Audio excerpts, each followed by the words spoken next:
तो दोस्तों भारत द्वारा एक के बाद एक नए और आधुनिक हथियारों के डेवलपमेंट के साथ साथ विदेशों से भी बेहतरीन हथियारों को खरीदते हुए देखने के बाद पाकिस्तान एक तरफ जहां पे डरा हुआ है तो वहीं पे काफी अधिक परेशान भी है। और दोस्तों पॉकेट में पैसा ना होने के कारण पाकिस्तान चाहते हुए भी ऐसे बेहतरीन हथियारों को खरीद नहीं पा रहा है। पर दोस्तों पाकिस्तान अब भारत के इन हथियारों को काउंटर करने के लिए बेहतरीन नहीं लेकिन कम से कम सस्ते हथियारों को खरीदने का प्लान बना रहा है। और रिपोर्ट में दावा किया जा रहा है कि अब पाकिस्तान चाइना से स्टेल्थ एयरक्राफ्ट और टर्की से ड्रोनों को खरीदना चाहता है। और दोस्तों पाकिस्तान टर्की से कौन कौन सा ड्रोनों को खरीदना चाहता है और ऑलरेडी चाइना की तरफ से सप्लाई किया हुआ ड्रोनों का क्या हुआ उसके बारे में जानने के लिए वीडियो के आखिर तक बने रहिए और चैनल को सब्सक्राइब और वीडियो को लाइक जरूर कीजिए। डिटेल में जानने के लिए वीडियो के आखिर तक बने रहिए और चैनल को सब्सक्राइब और वीडियो को लाइक जरूर कीजिए। तो दोस्तों पिछले शुक्रवार के दिन पाकिस्तानी एयरफोर्स में ऑफिशियली चाइनीज मेड J-10C एयरक्राफ्टों को शामिल किया गया। बेसिकली इन एयरक्राफ्टों को चाइनीज J-10C एयरक्राफ्टों के एक्सपोर्ट वेरिएंट के रूप में ही देखा जा रहा है।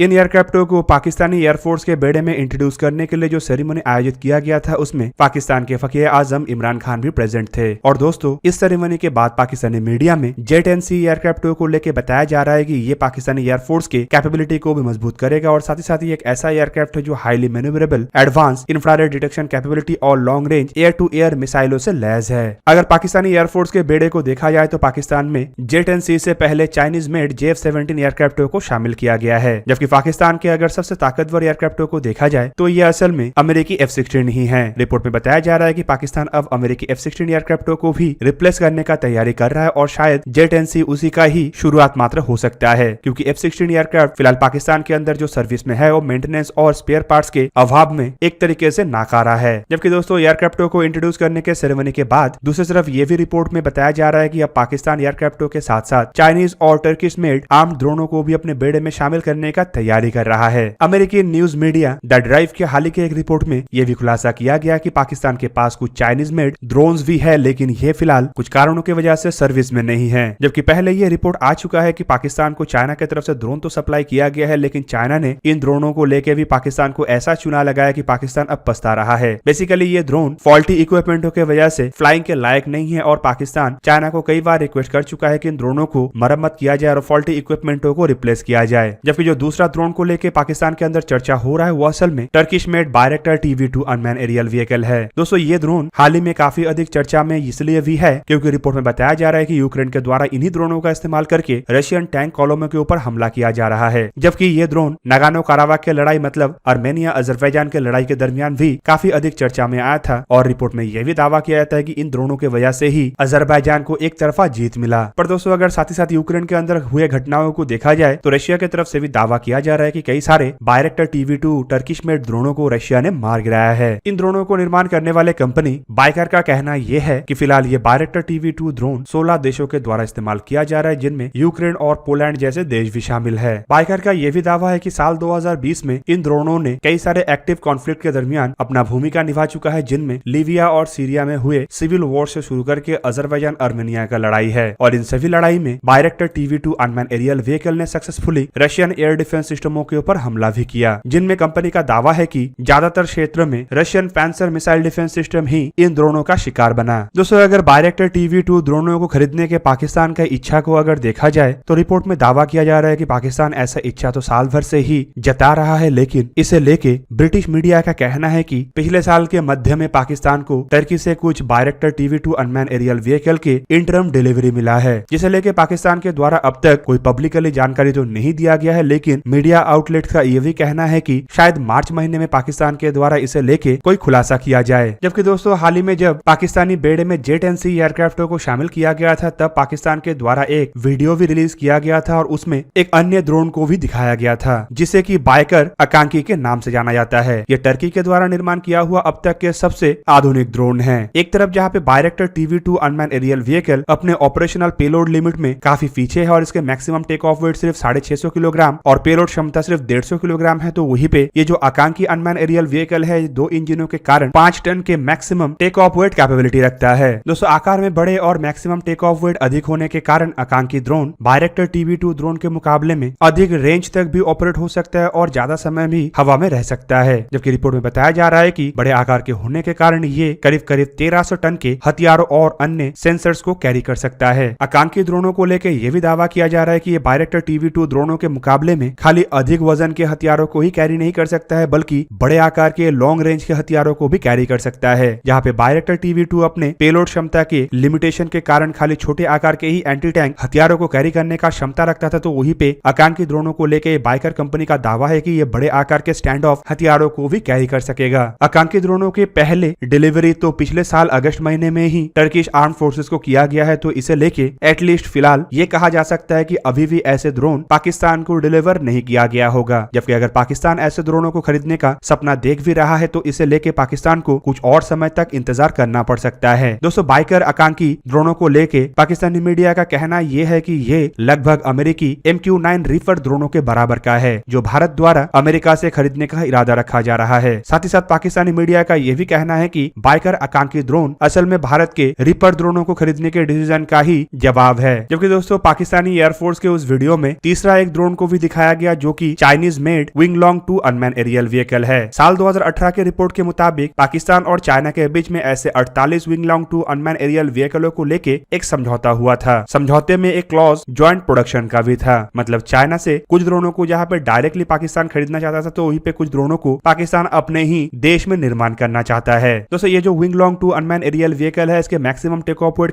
करीब 4000 किलोग्राम मतलब 4 टन के आसपास है। और साल 2021 के रिपोर्ट के मुताबिक पाकिस्तान के मियावाली एयरफोर्स बेस में कुछ विंगलोंग 2 अनमैन एरियल व्हीकल को स्पॉट भी किया गया था। बेसिकली रिपोर्ट के मुताबिक ऐसे अनमैन एरियल व्हीकल के कुछ मॉडलों को चाइना पाकिस्तान को डिलीवर कर चुका है, पर साथ ही साथ ये भी खबर है कि इनमें कई सारे ऐसे खामी है और कई सारे ऐसे फॉल्टी पार्ट्स है जो फिलहाल काम सही ढंग से नहीं कर रहा और इस वजह से ये अनमैन एरियल व्हीकल उड़ान भरने के कंडीशन में नहीं है। जबकि दोस्तों, पाकिस्तान के अंदर अगर चाइनीज सेम कैटेगरी के ड्रोन होने के बावजूद बाइकर आकांक्षी ड्रोनों को खरीदने के इरादे को जताया जा रहा है, तो इससे एक तरीके से ये साफ हो जाता है कि पाकिस्तान जो 48 अनमैन एरियल व्हीकल चाइना से खरीदना चाहता था, आइदर उसने अपने इस इरादे को बदल दिया होगा या फिर जो अनमैन एरियल व्हीकल चाइना के द्वारा पाकिस्तान को दिया गया है उसके पास इतना कैपेबिलिटी नहीं है कि वो पाकिस्तान के आवश्यकताओं को पूरा कर सके। जबकि दोस्तों, पाकिस्तानी एयरफोर्स के इस वीडियो में एक computer generated twin engine stealth दिखने वाले एयरक्राफ्ट को भी दर्शाया गया। और दोस्तों, अगर पाकिस्तानी एयरफोर्स के बेड़े को देखा जाए तो कई दशकों से पाकिस्तान के द्वारा केवल मात्र हल्के वजन के एयरक्राफ्टों के ऊपर ही रिलाय किया गया है, चाहे वो पाकिस्तानी बेड़े के चाइनीज मेड F7 एयरक्राफ्ट हो या फिर मिराज सीरीज के मिराज 3, मिराज 5 एयरक्राफ्ट हो, इवन पाकिस्तानी बेड़े के F-16 से शुरू करके चाइनीज जंग फाइटर जैसे कि JF-17 और J-10 भी सिंगल इंजन एयरक्राफ्ट ही है। और अगर पाकिस्तान के तरफ से ट्विन इंजन कॉन्फ़िगरेशन के किसी एयरक्राफ्ट के कंप्यूटराइज फोटोज को दिखाया जा रहा है, तो ये एक तरीके से पाकिस्तान का पहला कोई ट्विन इंजन एयरक्राफ्ट होगा। कंप्यूटराइज फोटो में एयरक्राफ्ट के सामने के हिस्से में कैनर्स भी दिख रहा है और बेसिकली कैनर्स एक ऐसे विंग लाइक स्ट्रक्चर होता है जो एयरक्राफ्ट के फ्रंट सेक्शन में होता है और ये एयरक्राफ्ट के कंट्रोल्स को बढ़ाता है। जबकि ऐसे कैनर्स चाइना के J-20 एयरक्राफ्टों में भी इस्तेमाल होता है, जो कि दुनिया में किसी अन्य 5th जनरेशन के फाइटर एयरक्राफ्ट में इस्तेमाल नहीं होता है, क्योंकि इससे एयरक्राफ्टों के स्टेल्थ फीचर घट जाता है और एयरक्राफ्टों के राडार सिग्नेचर बढ़ जाता है। पर दोस्तों, पाकिस्तान अगर अपने एयरक्राफ्टों में कैनर्स जैसे कंपोनेंटों को दिखा रहा है, तो इससे एक सवाल बनता है कि क्या पाकिस्तान चाइना से J-20 एयरक्राफ्टों के एक्सपोर्ट मॉडल को भी खरीदने का इरादा रख रहा है। दूसरी तरफ अगर पाकिस्तान के खुद के प्रोजेक्ट को देखा जाए तो पाकिस्तान प्रोजेक्ट अजम के नाम से एक 5th जनरेशन के फाइटर एयरक्राफ्ट बनाने का सपना तो कई सालों से देख रहा है, लेकिन अब तक पाकिस्तान इस सपने को साकार करने के लिए कुछ भी कर नहीं सका। जबकि टर्की की तरफ से भी बयान दिया जाता है कि टर्की और पाकिस्तान मिलकर नेक्स्ट जनरेशन के स्टेल्थ एयरक्राफ्टों को बनाएगा, पर इसे लेके भी कोई ऑफिशियल काम कभी शुरू नहीं हो सका। तो शायद ये कोई नया कॉन्सेप्ट भी हो सकता है जहाँ पे पाकिस्तान आइदर चाइना के साथ या फिर टर्की के साथ अपने प्रोजेक्ट अजम को आगे बढ़ाने का सपना देख रहा हो। तो दोस्तों, ये था आज का वीडियो। अगर आपको वीडियो अच्छा लगा तो लाइक कीजिए और मेरे चैनल को सब्सक्राइब कीजिए और साथ में बना हुआ बेल आइकन को भी प्रेस कर दीजिए ताकि आप मेरा वीडियो देख पाए सबसे पहले। जय हिंद।